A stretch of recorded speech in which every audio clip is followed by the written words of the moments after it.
Well, hello and welcome to Wild Vittles. So, for today's dish, it is hot summertime. It's right now when I'm filming this, it's the end of June, and it's hot, dang hot. And when it gets hot, I like to grill. And when I want to grill, I like to keep it, generally speaking, simple. And so today, we're going to do a fish recipe, and it's one of those cuts that maybe you've never heard of. Maybe you don't know what I'm talking about, and you can kind of use the name of it. There are three names that I'll introduce. One of those names, people will go, "You're going to do what?" So we are going to cook redfish throats, also called redfish or fish collars. And my favorite term is sea quail. And every time I say that, I have to use the pirate voice. I see quail, kind of like I see turtles. It's an interesting piece of meat on the fish. It would go to waste in the absence of that. So something that I think we ought to utilize. So what we're going to do is first, and this is super simple. I've got the grill outside, getting ready. It's glowing hot coals. Again, I'm going to do this outside. But before we get going, let me just tell you a little bit about the redfish. The redfish are fish that I catch on my kayak along the Texas coast. And so I'll ask my post-production team, which is me, to insert in here a nice photo of me fishing on my kayak and me catching a few redfish. It's a great pastime, and the fish are delicious. I don't keep everything that I catch. I keep enough for us to continue to have fresh fish over the course of the year when I'm fishing, which is generally the spring and the summer, maybe the extremely late winter when I'm not hunting. Another key component is, well, how do you extract the collar itself or the throat from the redfish? And I have done a video that I've tried to make such that I won't get banned from either Instagram or YouTube from the visual. But we're going to fade to that really quick and explain how do you, when you're cleaning a fish, harvest this meat from your fish carcass to have a fish collar or a throat or sea quail. Okay, well, for a demonstration, this is only going to take 3 cuts, and I have here a redfish head after I've already filleted a fish. And as you lift the gill plate right above the pectoral fins, you can take game shears and just really clip all the way through behind that gill plate and free essentially that side.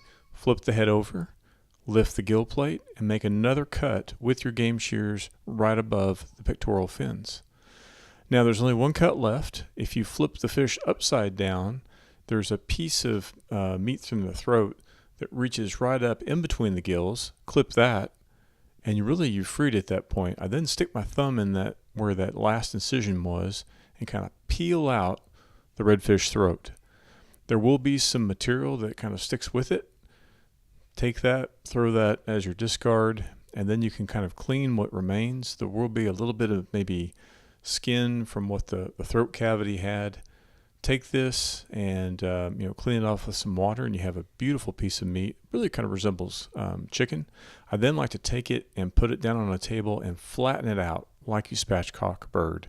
And then if you see the pectoral and pelvic fins, it looks like a sea quail. We're back, and hopefully that was clear about how you actually extract that piece of meat. And once you get it, and I'll show for those that are on the video audience, they're quite fleshy bits of meat here. One of the things that you saw me do in the video was you're going to flatten them out. It's kind of like spatchcocking a bird that you're going to, kind of break.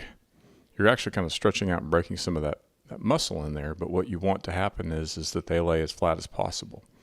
Another reason, and I kind of showed this when I was cleaning them, that they look like quail is if you look at this, kind of upside down from the belly up, you've got these 2 fins on the bottom, these 2 fins on the side, and it looks a bit like a spatchcock bird.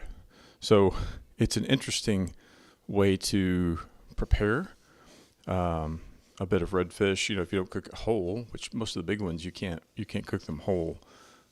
People fillet them, and when you fillet them, you always fillet in a manner behind that. I'm not sure what you call that fin on the side. Well, it's from the gills down across the throat is where this meat is, and I would say probably 80% of people throw that away, and I think it's damn good. So we're going to do a very simple preparation on the grill, and all I'm going to do is put on my favorite seasoning. I would suggest you can use salt, pepper, and a mix of herbs. I'm using my favorite, Cowboy Kent Rollins Red River Ranch. It could be a fajita mix. I like something with kind of some salt and pepper as a base. You could have marinated these if you wanted to. So I would encourage you to experiment with what that's going to look like. I put a liberal amount of seasoning on it because it just kind of seems to dissipate, and you'll lose some of it as you're placing it onto the grill, because some of it will fall off. And I don't think this is necessary. Sometimes I'll just put these directly on the grill grate, but I've actually put some foil out there that we're going to set this on. Once I get them out there, I'm going to place a little butter. I'm going to put pats of butter kind of on there. I'll probably put, a thin pat, maybe halved or two on these, so that if you're introducing a little bit of fat, this is some fatty meat. It's probably the fattest place on the fish, probably maybe excluding the actual belly. But I still like a little bit of butter just to kind of keep things from drying out. So with that, I've seasoned them, and I'm going to go out to the grill, and so we'll see you out there as we get these ready. And they won't take long to cook. I'd say probably, maybe 10 minutes or so. And then when we get done, there's a whole host of things that you can do with them. We'll talk about that when we get done. So more to come. Okay, we've got our sea quail moved out to the grill now. I did put down kind of an aluminum boat, if you will, to set them in, because I was worried my fire was too hot. It would shield a little bit. Probably unnecessary. You can put a little bit of oil in the bottom of the fish and not put them right over the direct flame. Also, as I have them flattened out, you can tell that I've put a few pats of butter on each of the pieces of meat. This isn't science here. This is more art about really, having it kind of bathed in butter. And it's very forgiving from a perspective of you've got a large window of when it will be done. So letting it cook in there at a good temperature, kind of that 5-second heat that you can hold your hand over before you have to remove it. And we'll let that sit in there for, a good 10 minutes or so. All right, we're back. The sea quail, as I like to call him, sea quail. We're now out on the grill. And I'm going to do this into, I'm going to make that, I'm going to shred the meat and put them into a taco. My wife's going to make a rice bowl, but you could just eat them like a fillet. But while they're cooking, I'm going to prep some peppers and onions, essentially. So picked up this method. Actually, I'm gonna do a red pepper. Cut the top and the bottom off. I think this is pretty slick. And then you've got this, kind of see-through, looking kaleidoscope looking at fruit.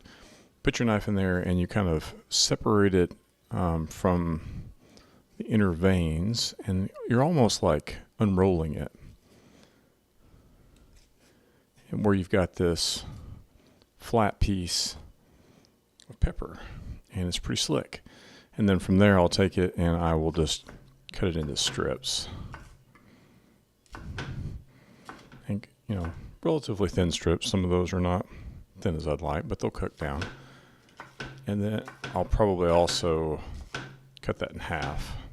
Now, before people send hate on my knife skills, I'm not a professional chef. I'm just a dude who likes to hunt and fish and cook. So I am aware that my knife skills need to be improved, and that is on my list of things to do.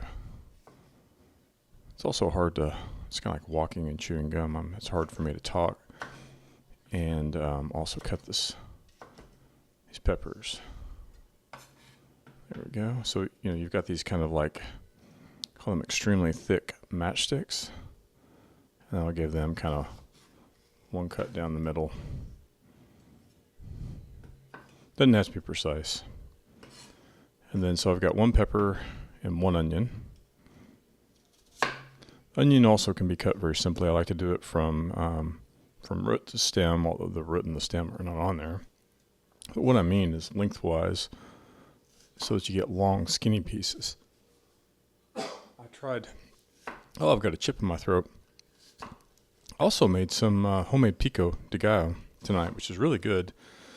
But I didn't film it because I'm experimenting. I'm learning as I go, and but it really turned out well. I'll just kind of share the ingredients I put in there very simply. I did 1 medium jalapeno, 1 small white onion. Needs to be white. I don't know why, but that's what is in Mexican food.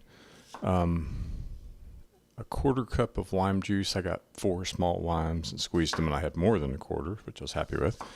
3/4 of a tablespoon of salt, and then 1.5 pounds aroma tomatoes. Now, the 1.5 pounds aromas was more than I needed, actually. I probably could have got by with a little over 1 pound or so. But chop those up finely, mix everything together, and kind of let it marinate in its own juices. The lime juice was a little bit too much, actually. I was really surprised by that. But it came together very nicely, and I was like, wow, this is really tasty. And the sweetness of the lime, I could do with more heat. My wife thinks that there's too much jalapeno pepper in it. It was 1 friggin' jalapeno pepper, and I scraped out the ribs and all the hot pieces. I want to put serrano pepper in there. I'm slowly, this is my scheme, slowly trying to increase the heat of my foods so that she builds up a tolerance to heat, and before she knows it, she also too likes hot food. And I think it's working because she's starting to eat more hot things. So we'll see if that's successful. I hope it is. It has been about 10 minutes on the fish, so I'm going to go check that out, and I'm going to go put these onions and peppers on out there and let them start as well. So let's go look outside. All right, so we're out here back at the grill. I've got my onions and peppers in my skillet with a little bit of olive oil as they start to cook up. And if we notice, my sea quail are looking really white at this point, white and flaky and looking very delicious. They're not dried out because of the butter that I put in them. There is, as I mentioned before, a wide window of temperature here. I think the minimum temperature you probably want to pull them off is about 145. I'm actually in the video checking that temp now and getting readings just above 145. I like to cook them a little bit longer than that, probably in the 150s up to 160s. Never seen any negative effects on dryness, mainly because of the butter. And so I'll leave them on the heat so that they're good and fresh while I cook down my onions and my peppers, give them a stir, and just enjoy being out in the summertime on the grill. This isn't a microwave. This isn't about expediency. It's about enjoying the summertime, the sights, the sounds, and the smells of really grilling outside. So, take all that in, listen to the sizzle, and let's transition back inside and see what all this looks like as we put it together. Okay, so we pulled that off of the grill now, and what you can see is beautiful sea quail. Now, I tried tonight putting them on some foil instead of the grill grate. I should have probably put some oil or Pam down on the foil, and they stuck a little bit, and so some of them broke, but no matter, because these are going into tacos from me. But you can see how, if they didn't break, they'd make a nice presentation, especially, some of the larger ones. They really do look like some sort of a seabird creature. So if you have some sort of an exotic dinner and you want to really impress people, these are really neat to be able to cook up. They're kind of a different texture. I've heard people say they taste more like, or kind of more of a texture like chicken as opposed to fish, but still the great fish flavor. Butter on there makes everything better. There are some kind of weird bones down in there that you need to make people aware. Not like rib bones or spine bones, but kind of these flat pieces of cartilage, I'd say, that are adjacent to the fins. Nothing sharp, really easy to handle. So with that, I'm going to kind of wrap this up. I'll post some pictures of the finished tacos. But sea quail, redfish collars, redfish throats, try them. They're not hard from a perspective of cleaning. I've frozen these. These are actually from May, and I cooked them in June. They freeze well. You do need to be careful that you don't puncture your bag if you vacuum seal them like I do. But it's a great meal. It's a great way. You're probably throwing this away when you throw away your fish, and this is a way to extend and utilize more of your wild game. So I hope that you've learned something in this. I hope you'll benefit from it. You'll try it and try new things. So Let's all try to be on the path to be a better wild game cook. Thank you. And if you would please, leave me a review, give me a 5-star rating on my podcast on the audio. Please give me a thumbs up on the video and subscribe. It really gives me an indication of whether or not you like what I'm doing. So thank you, good night, and good luck.